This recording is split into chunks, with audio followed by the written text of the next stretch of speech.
सुप्रभात बच्चों। आज के दिन हम लोग अपने हिंदी की पाठ्य पुस्तक के चौथे पाठ, जिसका नाम था एक रहे हैं एक रहेंगे, ये एक कविता का शीर्षक है।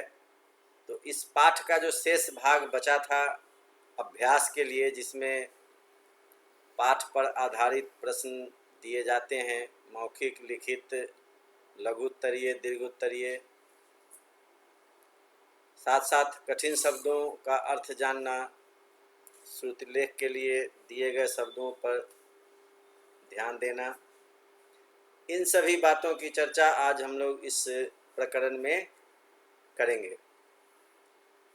तो आइए सर्वप्रथम हम लोग शब्द अर्थ पर ध्यान देते हैं। कंठ का मतलब होता है गला,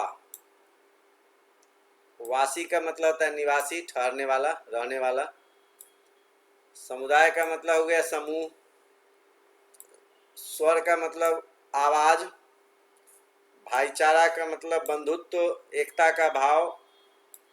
भाषी का मतलब बोलने वाला। क्षेत्र का मतलब हुआ स्थान, शत्रु, दुश्मन। देशभक्ति, देश से प्रेम, देश के प्रति प्रेम जो होता है उसी को हम देशभक्ति कहते हैं। श्रुतिलेख के लिए आपके पास कंठ है, गुंज है, ईसाई, मस्जिद, भाईचारा, क्षेत्र, समुदाय, भिन्न आदि शब्द जो है आपके श्रुतिलेख के लिए अच्छे अच्छे शब्द हैं। आते हैं हम लोग अभ्यास की दुनिया में। पाठ से मतलब पाठ पर आधारित है, मौखिक प्रश्न हुआ। सोचकर आपको बताना है हम सब किसकी संतान हैं। कविता के आधार पर आप इस प्रश्न का उत्तर देंगे, हम सब किसकी संतान हैं। सभी लोग जानते हैं कि हम सब भारत माता की संतान हैं। ख में है कि भारत देश बड़ा प्यारा क्यों है। भाई, भारत देश बड़ा प्यारा क्यों है, इस बात का जवाब देने के लिए बहुत सारे शब्दों की ज़रूरत पड़ेगी, बहुत सारे वाक्यों की ज़रूरत पड़ेगी। अपने देश को प्यारा बताने के लिए जितनी बातें हैं उनको पन्नों में उतारना, शब्दों में कहना थोड़ा कठिन है। फिर भी प्रश्न दिया गया है तो इसका उत्तर तो लिखना ही है। भारत में भिन्न भिन्न धर्मों के लोग रहते हैं, आप भी जानते हैं। हिंदू, मुस्लिम, सिख, ईसाई, अनेक अनेक तरह के धर्मों के लोग हैं। उनकी भाषाएं अलग अलग हैं, अलग अलग धर्म के लोग हैं, अलग अलग क्षेत्र के लोग हैं, क्षेत्रीय भाषा बोलते हैं, वहाँ की संस्कृति अलग अलग है। इन सभी भिन्नताओं के बावजूद सबों में आपसी भाईचारा है। भारत के सभी लोग आपस में भाईचारे के साथ रहते हैं।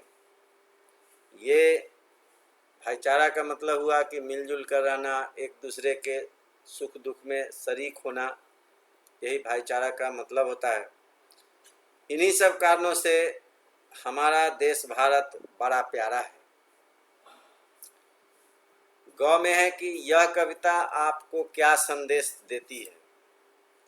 यह कविता हमें संदेश देती है कि हम सब एक हैं। हम का मतलब इस भारतवर्ष के सभी नागरिक, क्या हिंदू, क्या सिख, की क्या ईसाई, क्या मुस्लिम, कोई भी हो, हम सब एक हैं।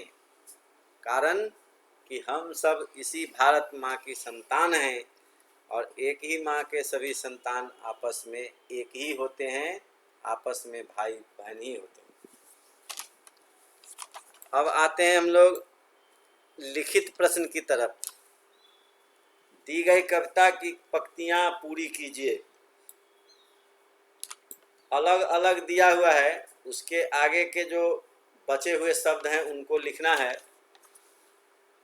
तो अलग अलग क्षेत्रों के वासी, खाली जगह में भराएगा क्षेत्रों के वासी, सभी भिन्न भाषा के भाषी। भाषी तो दिया हुआ है, आपको भरना है सभी भिन्न भाषा के। कितने ही समुदाय मगर सब, सब दिया हुआ है, कितने ही भी दिया हुआ है, आपको उसमें भरना है समुदाय मगर। कहलाते हैं भारतवासी। तो कहलाते दिया हुआ है, आपको लिखना है हैं और भारतवासी। प्रश्न 2 में है, दिए गए प्रश्नों के उत्तर कुछ शब्दों में लिखिए। मतलब लघु उत्तर ये हुआ। प्रश्न है कि अपना देश कैसा है। अपना देश बड़ा प्यारा है। ख में है कि सबका क्या नारा है, जय भारत। सभी लोग कहते हैं भारत माता की जय, जय भारत सबका नारा है।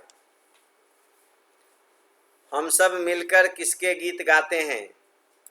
हम सब मिलकर देशभक्ति के गीत गाते हैं। घ में है, भाषा समुदाय आदि भिन्न होने के बाद भी सब क्या कहलाते हैं। सीधा उत्तर है कि भाषा समुदाय आदि भिन्न होने के बाद भी हम सब भारतवासी कहलाते हैं। अब कुछ अधिक शब्दों में लिखने के लिए आ रहा है। प्रश्न संख्या 3 है, दिए गए प्रश्नों के उत्तर लिखिए। कविता के अनुसार लोग किस किस तरह से बंटे हुए हैं। कविता के अनुसार लोग अलग अलग धर्म, क्षेत्र तथा भाषाओं की वजह से बंटे।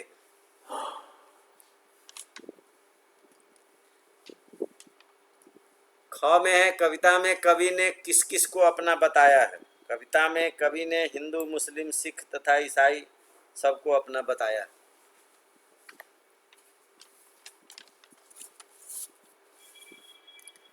ग में है, कवि ने अपने देश के बारे में क्या क्या कहा है।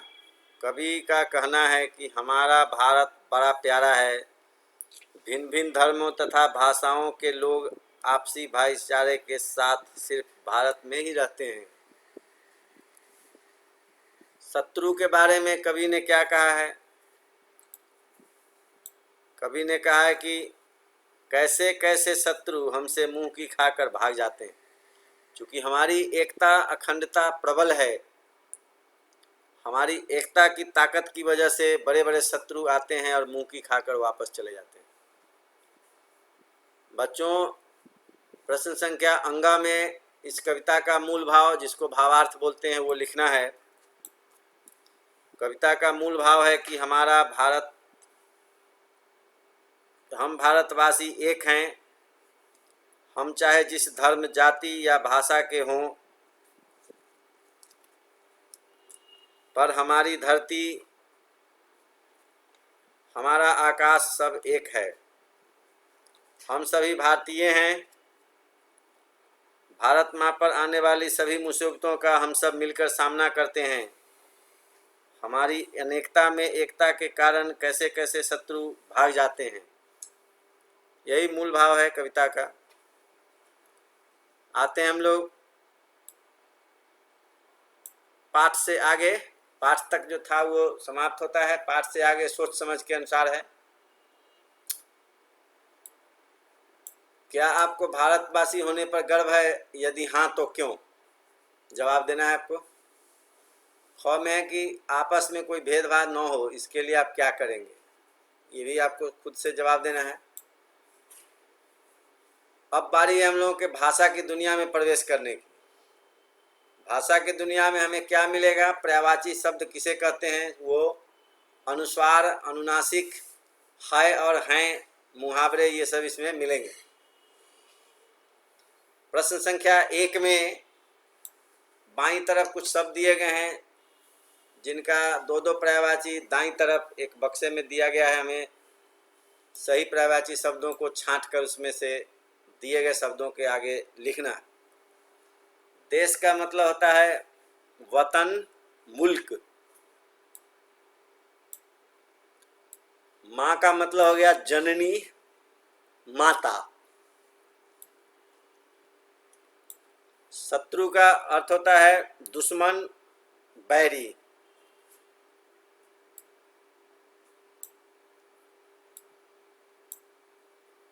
शत्रु का मतलब लिखे दुश्मन, बैरी। नदी का मतलब होता है सरिता, तटिनी। बेटा का मतलब होता है पुत्र और सुत। तो दो दो पर्यायवाची हम लोग इस तरह लिख दिए। दिए गए शब्दों में अनुसार या अनुनासिक, जिसको चंद्र बिंदु कहते हैं, वो एक्चुअली हिंदी में उसको अनुनासिक कहा जाता है। माँ है उस पर चंद्र बिंदु लगाते हैं, अनुनासिक का प्रयोग होगा। उसके बाद है गुंज, गुंज में भी अनुनासिक का प्रयोग होगा। मंदिर में अनुस्वार लगेगा, कंठ में अनुसार होगा, अंबर में अनुसार होगा, मुंह में अनुनासिक लगेगा। और हैं और हैं में अंतर समझकर खाली घर को भरिए। हम भारतवासी कहलाते हैं, हैं होगा, है नहीं। हम भारत माँ के बेटे हैं।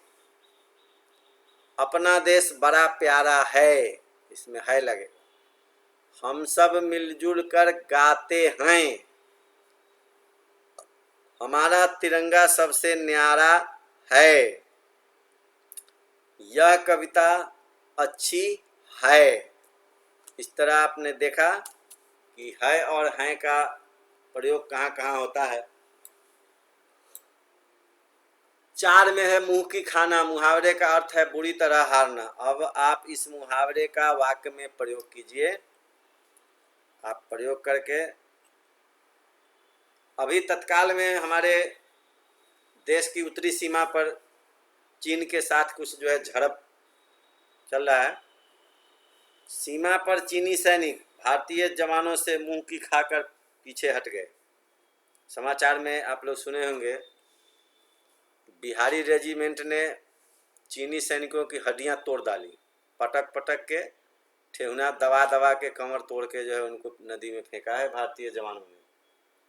और हमें गर्व है कि वे सभी बिहारी रेजिमेंट के थे।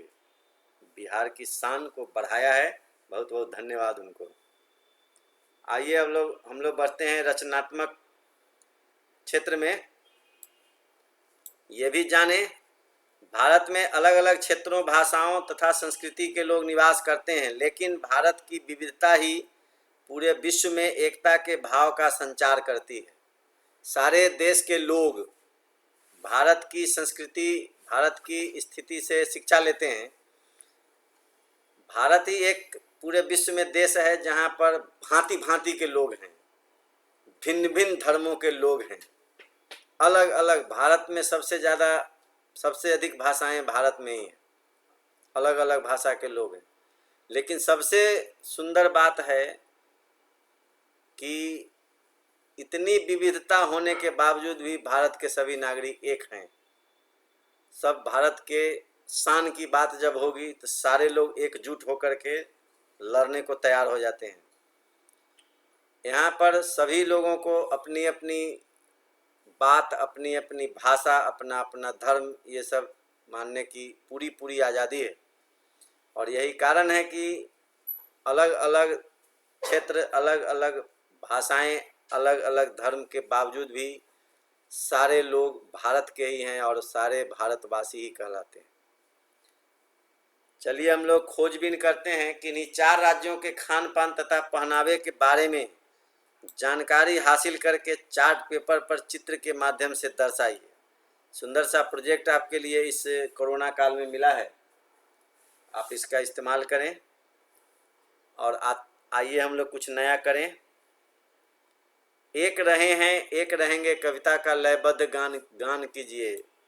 हारमोनियम, बैंजू, सितार, गिटार, ढोलक, तबला इत्यादि के साथ लयबद्ध होकर के, जैसे हम लोग भजन कीर्तन गाते हैं उस तरह इस कविता का गान करना है। हम भारतवासी विषय पर एक भाषण प्रतियोगिता का आयोजन कीजिए। हिंद देश के निवासी सभी जन एक हैं, इस गीत को याद करके लिखिए। और आइए, चूँकि पढ़ते पढ़ते आप बिल्कुल थक चुके हैं, थोड़ा हंस लेने की बारी आ गई है तो हंसते हैं। फुटबॉल मैच देखकर इतने सारे आदमी फुटबॉल को पैरों से क्यों मार रहे हैं? कोई लड़का है, बच्चा, जो फुटबॉल मैच देखकर बोलता है, इतने सारे आदमी फुटबॉल को पैरों से क्यों मार रहे हैं? दूसरा कहता है गोल करने के लिए। पहला कहता है फुटबॉल गोल ही तो है, और कितना गोल करेंगे? तो बच्चों, इसी के साथ इस पाठ का जो शेष भाग था, अभ्यास, कठिन शब्द, पर्यायवाची शब्द, भाषा की दुनिया, ये सब समाप्त होता है। आज के लिए बस इतना ही। अगले दिन हम लोग नई चीज़ों के साथ फिर मिलेंगे। तब तक के लिए धन्यवाद।